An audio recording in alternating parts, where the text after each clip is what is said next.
As we begin our New Year sermon series on Proverbs called The Path of Wisdom, I feel like it's important for me to confess something essential about myself, and that's the fact that I am a greenhorn. And the reason I know I'm a greenhorn is because my parents and grandparents and aunts and uncles all called me that when I was a kid. For instance, when I'd come walking into the house with dog poop on my shoes and track it all over the carpet, greenhorn. Or when I'd do something obviously dangerous and end up in the emergency room, which happened a lot, greenhorn. Or when I'd fail to listen to explicit instructions, kind of like Janelle said, and wind up doing the very thing I was warned not to do, greenhorn. Now, I'm guessing some folks might have another word for a kid like that, maybe that they would use. But one of the reasons I've always kind of liked that word and even used it to describe my own kids at times is because I think there's also a little bit of hope in it. So according to the internet, the official definition of greenhorn is an inexperienced person, a novice, beginner, or newcomer. In other words, it means that when a person is green, they still have some things left to learn. That's what it means. And actually, in reality, where that word comes from is kind of like a young bull or an ox whose horns are still coming in, right? They haven't got everything figured out just yet. And that's true for us too, and that's all right. No one expects a kid, or even a teenager for that matter, to be wise in the ways of the world. But for all the rest of us, I'm not sure we get as easy a pass. It's a little different story.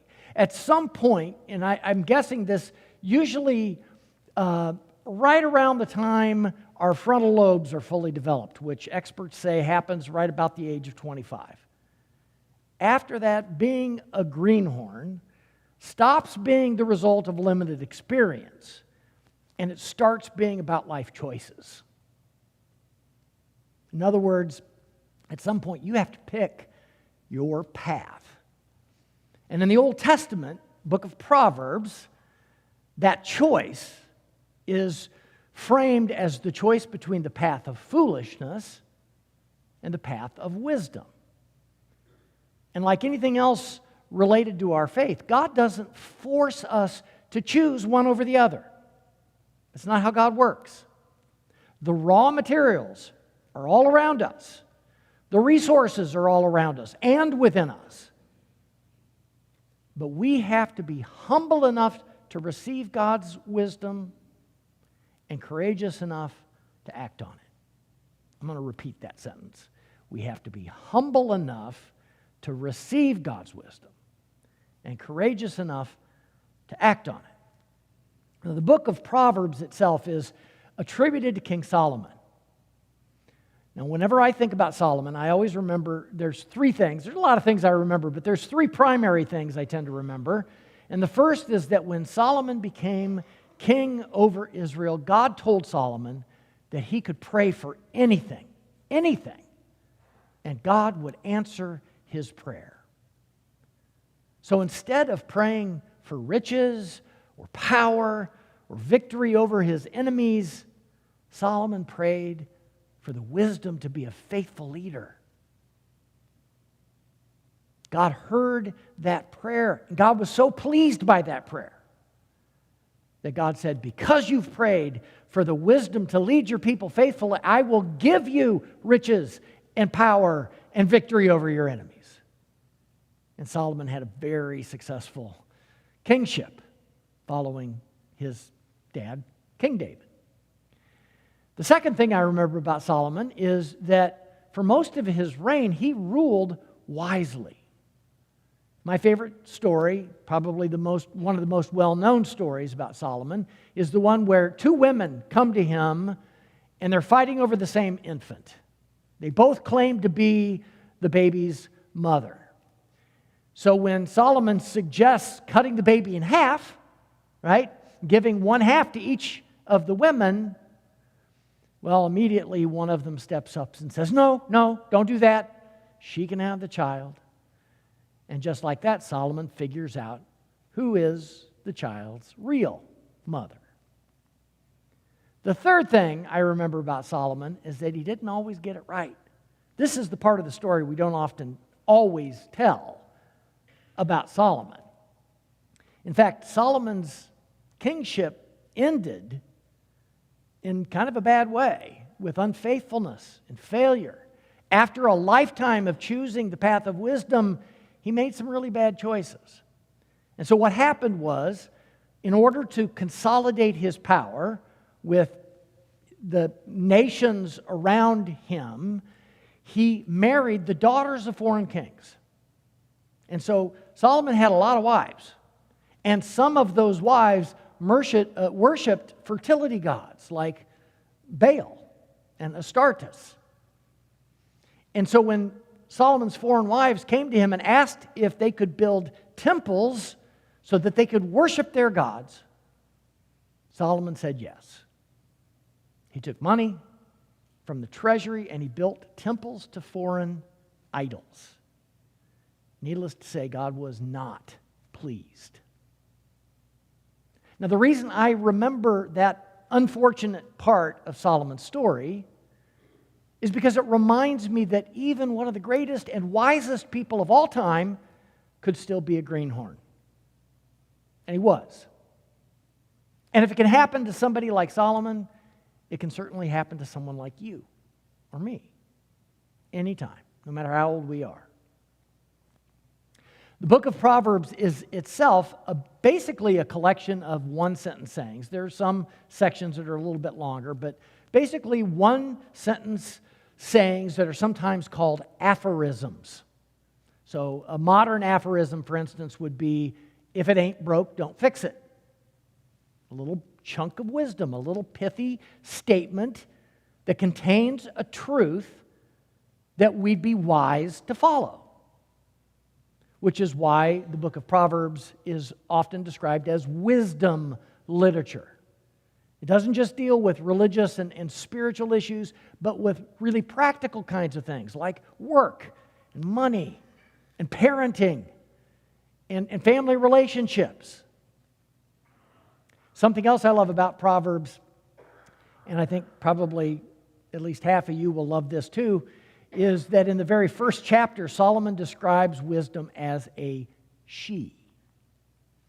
So the Hebrew word for wisdom is Sophia. I don't know if you knew that or not, which also happens to be a very popular girl's name right now. We even have some Sophias right here in our church. And in our scripture reading for today, wisdom, or Sophia, is described as a woman crying out to her children, calling them to choose the path of wisdom. So we're going to take a look now at the opening chapter of Proverbs. Proverbs 1, chapter 1, verse 1. The Proverbs of Solomon, son of David, king of Israel, for learning about wisdom and instruction, for understanding words of insight, for gaining instruction in wise dealing, righteousness, justice, and equity, to teach shrewdness to the simple, knowledge and prudence to the young. Let the wise also hear and gain in learning, and the discerning acquire skill to understand a proverb and a figure, the words of the wise and their riddles. The fear of the Lord is the beginning of wisdom. Fools despise wisdom and instruction. Wisdom, also known as Sophia, cries out in the street. In the squares, she raises her voice. At the busiest corner, she cries out. At the entrance of the city gates, she speaks. How long, O simple ones, will you love being simple? How long will scoffers delight in their scoffing and fools hate knowledge? Give heed to my reproof. I will pour out my thoughts on you. I will make my words known to you. When I was a student at Culver Stockton College, I was a philosophy major, had a wonderful philosophy and religion professor who asked our class one time, what is the difference between knowledge and wisdom? It's a good question to think about. I think we've all known people who were super smart in the knowledge department, but had very little or even no common sense. We've all known people like that. Somebody once described the difference between these two like this. Knowledge is understanding that a tomato is technically a fruit. Okay, that's knowledge. Wisdom is knowing not to put it in a fruit salad. Now, I've known people who've dropped out of school when they were, after the 6th grade, who I would describe as being some of the wisest people I've ever known. I've also known people with advanced degrees who I wouldn't trust to water my plants while I was on vacation. For me, real wisdom has little to do with formal education and everything to do with being teachable. As Solomon says in the opening chapter of Proverbs, the wise hear and gain learning. The fools despise wisdom and instruction. In other words, even if a fool gets the greatest advice in the world, it doesn't really matter. They're going to go out and do exactly the opposite of that because they hate being told what to do. They despise wisdom and instruction. But that doesn't have to be the end of the story. Even if you are the greenest of greenhorns, people can change. Even if you've rejected instruction in the past, you can learn to listen and grow. Anyone can. There's a famous story about a wise monk who lived in a little cottage on top of a mountain. An eager student made the pilgrimage to see him, seeking his wisdom. Once there, the student quickly got frustrated and annoyed when the teacher refused to answer all his questions. Finally, the monk said, "Pour me a cup of coffee, or a cup of tea, rather, and I'll tell you when to stop." Well, the student began pouring the tea, and he kept pouring, and the teacher never said to stop. Pretty soon, the cup overflowed onto the table and then onto the floor. Still, the monk didn't say to stop, and finally the student said, "Can't you see the cup is full? It can hold no more." "And so it is with you," the wise teacher answered. "Your mind is full of too many things. Only when you are empty will there be room for more knowledge." Choosing the path of wisdom means choosing the path of humility, openness. It means choosing the path of vulnerability. It means admitting you don't have all the answers. And that's hard for anyone. Whether we admit it or not, we often get stuck in certain ways of thinking and believing and acting. And when somebody says something that maybe contradicts that or even any of that, we will reject it without even giving it much thought. We just don't want to hear it. Let me give you an example. So, not long after Tammy and I got married, I went to the barber where I'd been getting my hair cut for years. And I had this old barber, knew how I liked my haircut, did it the same way every time. Then one day I went, and he was busy. And he had this young, hip barber working for him at the other chair, and I thought, okay, I may as well let him do it. Without even asking me, he cut my hair the way he thought it would look good. And when he was done and he turned me around to see myself in the mirror, I'm pretty sure he could read my expression. I was furious and mortified all at the same time. I steamed all the way home. And then something strange happened. People began commenting about how much they liked it. And even though I hated to admit it, I knew they were right. And a month later, I went back and I sheepishly asked for that same young, hip barber. And I've been wearing my hair pretty much the exact same way ever since. Now, I know that's a vanity thing, and I know God has much bigger fish to fry than that. But I'm not so sure that there aren't other more critical places in our lives where we can also get stuck. We can get so set in our ways that even when someone offers us wise advice, we dig in our heels. We don't want to hear it. And whenever we do that, I do think we move further and further away from the path of wisdom. Real wisdom means being teachable. It means being open to change, no matter how young or how old we are. I have a good friend who's a retired pastor in Michigan. We went to college together, went to Culver together, actually. When his mother died back in the mid-1990s, his father, who was also a disciples minister, met someone new, probably less than a year after she died, and they decided to get married right away. The only problem was that no one wanted to tell his wife's mother, his 98-year-old mother-in-law, that her late daughter's husband was about to take a new wife, so soon after losing the first. Everyone was just sure it was going to kill her or make her mad or both. But you'll never believe what she said when they finally told her that the wedding was only a couple of months away. She said, "Why are they waiting so long? I've lived alone for a long time, and I know how lonely it can be."